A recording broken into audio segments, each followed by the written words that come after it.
আসসালামু আলাইকুম সবাইকে। কেমন আছেন আপনারা সবাই? আলহামদুলিল্লাহ আমি ভালো আছি। আমি Sadia Laboni from Happy vacation.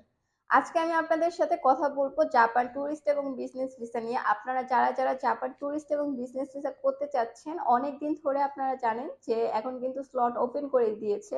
আগে কিন্তু এই স্লটটা পেতে হলে প্রতি মাসের 15 তারিখ থেকে আমাদের ওয়েট করা লাগতো যে স্লটটা কখন ওপেন হবে। কিন্তু এখন কিন্তু স্লটটা এভেলেবল হয়ে গিয়েছে। আপনারা যারা জাপানের ট্যুরিস্ট এবং বিজনেস ভিসা করতে চাচ্ছেন তারা কিন্তু অবশ্যই আমাদের সাথে যোগাযোগ করে নেবেন, এবং এই বিষয়ে আপনারা যারা সবাই জিজ্ঞেস করবেন আমাদের যে কোন দিকটা মাথায় রাখতে হবে, কোন দিকটা খেয়াল রাখতে হবে। আপনাদের যাদের লাস্ট 3 ইয়ার্স এর ট্যাক্স পেমেন্টটা প্রপারলি করা আছে এবং আপনাদের ইনকামের সাথে সেটা সামঞ্জস্য, সেই বিষয়টা কিন্তু মাথায় রেখে আপনারা এই ভিসাটি করলে ইনশাল্লাহ আপনারা ভিসাটি পেয়ে যাবেন।